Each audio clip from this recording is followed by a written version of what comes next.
Nama Ahok resmi terseret di kasus korupsi Pertamina.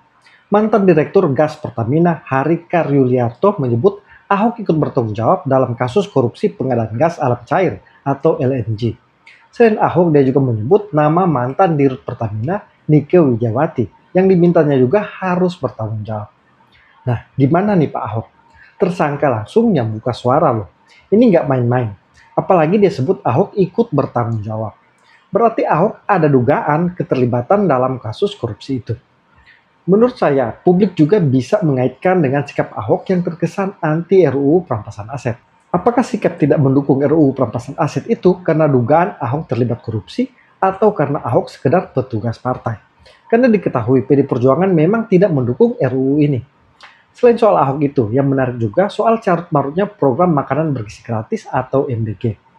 Malah menurut saya, program ini bisa menjadi senjata berbahaya untuk menyerang Prabowo. Karena program ini dinilai tidak berhasil, karena bukan menyehatkan, malah membuat banyak orang keracunan. Data jaringan pemantau pendidikan Indonesia ada sebanyak 5.000 lebih orang yang keracunan MBG. Ini sudah sangat mengkhawatirkan. Yang aneh juga, ada terkesan kasus MBG ini disembunyikan dari Prabowo. Karena ada wartawan yang ID card-nya diambil hanya karena bertanya ke Prabowo soal MBG. Pertama, ini adalah upaya mengekang kebebasan pers, karena wartawan tidak boleh diatur atau dibatasi dalam bertanya kepada sumber berita. Kedua, ini sepertinya upaya untuk mengisolir Presiden Prabowo dari informasi permasalahan MBG. Saya setuju program MBG ini dihentikan atau dievaluasi total. Bisa dengan mengalihkan dalam bentuk bantuan beras atau uang tunai untuk setiap anak penerima. Kemudian penanggung jawabnya seperti Badan Gizi Nasional perlu diaudit, bahkan kepalanya sebaiknya dicopot. Karena tidak becus bekerja dan mengantisipasi masalah MBG ini.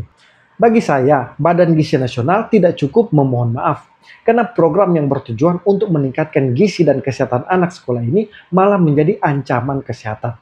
Karena dalam prosesnya banyak sekali masalah. Keracunan masalah ini juga perlu diusut. Jangan-jangan ada upaya sistematis untuk menggagalkan program ini, dengan tujuan untuk menyerang Prabowo. Bagi saya, kasus keracunan massal ini tidak bisa ditolerir karena terkait ancaman keselamatan jiwa anak-anak yang mengkonsumsi MBG. Ini harus diusut tuntas dan semua pelaku harus diproses hukum. Berikut ini saya tampilkan kritikan pedas dari pakar gizi soal MBG ini yang ternyata sangat jauh dari harapan. Yang menarik adalah ini yang saya capture dari direct message. Kebetulan akun saya 1,2 M followernya. Lalu kemudian mereka itu mengeluhkan, ini lucunya bukan main ya. Jadi kalau Anda mau baca, this is very entertaining tapi menyedihkan juga. Di sekolahku tiap hari Kamis dibagikan roti, susu kotak sama telur. Ya, lalu kemudian anakku pernah muntaber gara-gara susu. Tidak banyak orang yang tahu bahwa etnik Melayu itu 80% itu intoleran laktosa, termasuk saya. Ya, jadi Anda bisa bayangkan bahwa menurut Permenkes tahun 2014, udah 11 tahun loh. Ya, Permenkes nomor 41 2014 bisa dicatat, bisa dicari dokumennya. Kita itu udah keluar dari 4 sehat 5 sempurna. Saya nggak tahu apakah anggota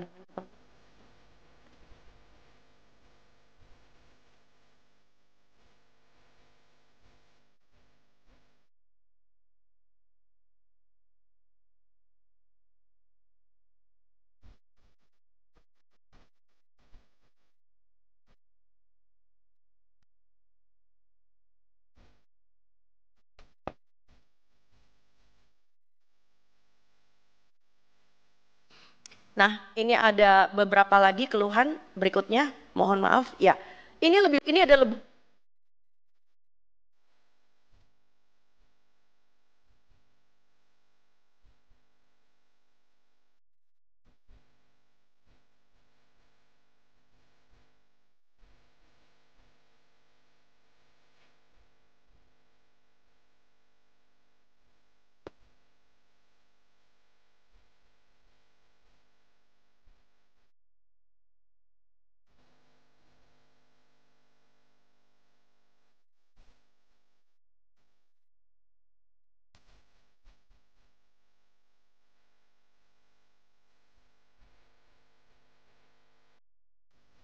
pemberian makan bayi dan anak. Next please. Jadi banyak sekali publik yang udah pinter ya. Nah, akhirnya ada orang yang merasa bersalah karena jadi sering buang makanan, ya. bahkan ada yang terakhir anaknya masuk IGD karena mual dan muntah, ya kan.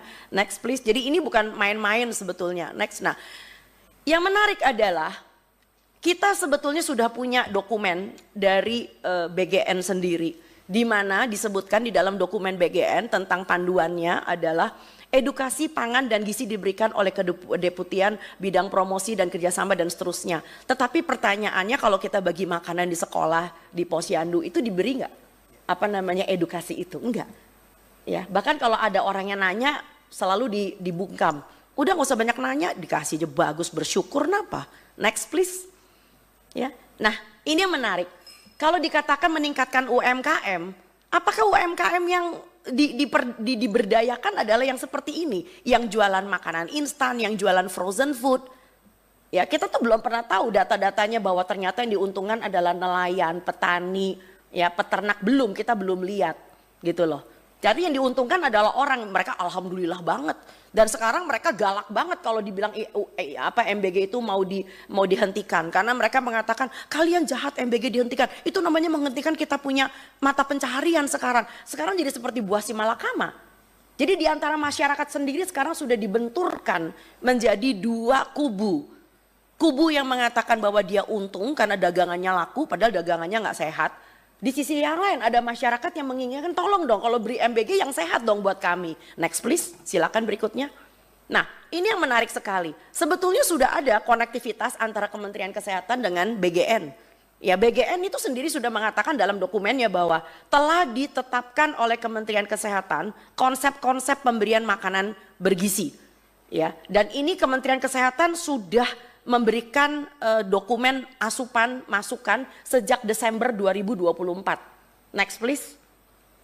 Nah, tetapi yang menarik adalah BGN sendiri juga mengatakan bahwa edukasi diberikan oleh kedeputian, tetapi sampai hari ini tidak. Next please. Biar cepat saja.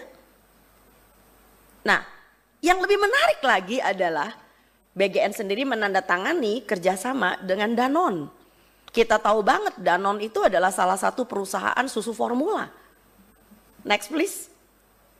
Dan akhirnya karena penandatanganan tersebut, ini juga tadi yang sudah dikeluarkan oleh CISDI, maka BGN sendiri melanggar undang-undang yang kita buat, peraturan pemerintah, ya, karena akhirnya mereka memberikan paket MBG yaitu formula, biskuit balita, ya, dan formula lanjutan, yang mana bangsa kita tidak butuh formula. Bangsa kita butuh edukasi. Anak bisa menyusu dengan baik sampai dengan insya Allah 2 tahun. Anak kita mempunyai MPASI, makanan pendamping ASI, karena orang tuanya pinter. Next please. Dan pemerintah dalam hal ini Kementerian Kesehatan sudah punya poster segede gaban kayak begini. Bahwa ternyata bayi usia 6 sampai 8 bulan itu ASI masih 70%. Begitu dia besar sedikit 9 sampai 11 bulan ASI memang tinggal 50%. Tapi lihat tingkatan makanannya ditambah. Next please. Begitu anak ini sudah tahu 1 tahun, maka ASI tinggal 30%. Bukan dijejelin susu formula, bukan dijejelin susu manis.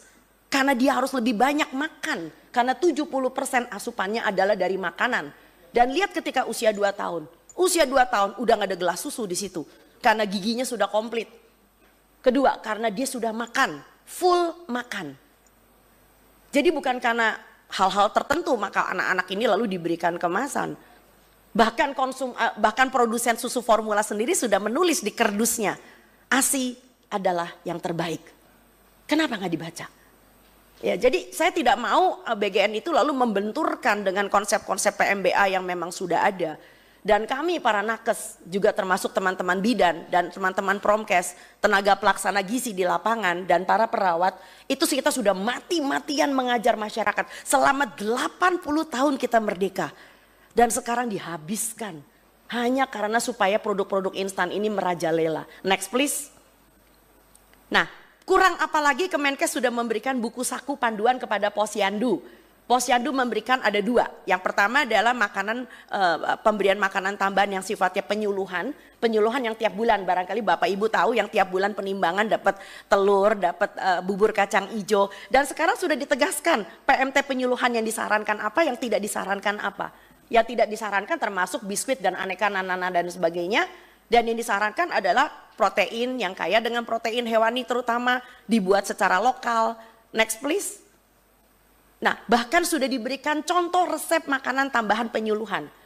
Dan bagi anak-anak yang mempunyai gangguan gizi, terutama gizi kurang, berat badan tidak naik, Kementerian Kesehatan melalui Posyandu sudah punya namanya PMT pemulihan yang diberikan selama 28 hari, bahkan ada yang 90 hari.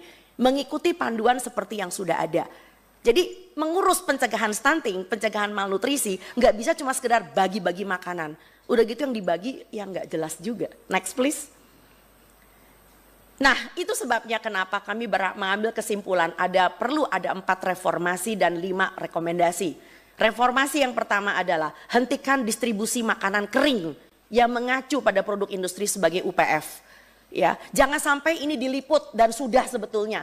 Tapi yang diliput baru tentang keracunan ya di media ABC dari Australia dan Reuters. Itu media asing udah menyorot nih, malu kita, sungguh mati malu. Kedua, hentikan operasional SPPG yang potensial aja itu sudah harus dihentikan. Apalagi nomor 3 yang sudah bermasalah. Banyak masyarakat menanyakan, dok emang di SPPG nggak ada ahli gizi? Ada, tapi setelah teman-teman kami yang lebih senior datang ke SPPG, ya Allah ahli gizinya baru lulus. Dan lebih lucu lagi mereka nggak ngerti kalau ditanya apa itu HACCP. Hah? HACCP, hewan apa itu? Loh ya ahli gizi orang ngerti. Ya emang jam terbangnya masih kurang. HACCP mereka nggak ngerti. Ya. Lalu kemudian apalagi bicara tentang UPF. Jadi kenapa Anda lihat itu yang sering kali ditayangkan oleh SPPG itu biasanya cuma hitung-hitungan kalori. Kalorinya cukup, tapi kualitasnya ya anak sekarang ngomongnya katanya kualitasnya ngehe. Nah yang keempat adalah terapkan sistem monitoring, evaluasi dan supervisi yang akuntabel. Ini tidak ada. Dan kami mengajukan 5 rekomendasi. Rekomendasi yang pertama, wilayah 3T. Ya, saya pernah satu platform dengan salah seorang dari kantor komunikasi presiden di Kompas TV. Saya sempat nyecer, rame itu di Kompas TV ketika pertama kali MBG berjalan. Saya tanya, kenapa sasarannya bukan daerah 3T? Alasan beliau adalah karena strukturnya belum siap. Oh baiklah, mari kita tunggu. Ditunggu sampai bulan September, tetap masih belum siap. Ini mau sampai kapan? Karena target yang sebenarnya adalah orang-orang daerah 3T yang sekolah mesti nyebrang pakai getek, yang gurunya mesti pakai eretan, yang kalau hujan lalu sekolahnya banjir di wilayah 3T. Dan tentu saja karena 3T nggak bisa membangun dapur SPPG mewah yang harganya miliaran, maka kita harus membina kantin sekolah. So adakan modifikasi MBG. Jadi jangan kekeh keras kepala batu harus pakai SPPG. Yang modalnya sekian miliar, yang harus mempunyai kulkas terbuat dari stainless whatever lah. Ya tapi kan kantin bisa diberdayakan. Ya, latih, didik dan awasi para pemilik kantin. Kedua, kerjasama sekali lagi bangun dengan Dinkes. Kerjasama dengan puskesmas. Karena kesehatan lingkungan puskesmas itu adalah bagian dari wilayahnya. Sebagai layanan supervisi, monitoring dan evaluasi. Bukan dengan BPOM. Ya jelas dia kerjasama sama BPOM yang dibagi susu berkemasan sih. Yang ketiga, transparansi keuangan, di mana dapur dan penyedia diketahui publik, nggak diem-dieman. Yang keempat, buktikan bahwa terjadi edukasi makanan bergizi. Karena ini adalah janji dari BGN, supaya masyarakat kita tuh bisa, anak-anak itu nggak buang-buang sayur. Kalau sayurnya nggak doyan, nggak semua sayur berdaun kan. Ada yang namanya wortel, ada yang namanya labu siem, ya. Nggak semua sayur berdaun gitu. Lalu kemudian libatkan bekerja sama dengan tenaga pelaksana gizi puskesmas. Ya, TPG kita tuh marah-marah loh. TPG kita mengatakan kita kayak dicuekin kayak pot kembang, cuma taruh di pinggir aja. Dan guru-guru lebih kesian lagi, sekarang punya istilah baru, Master of bagi-bagi makanan. Udah gitu kalau traynya hilang disuruh bayar 80.000. Astagfirullah. Yang ketiga,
Punten, saya rasa ini saja dari kami.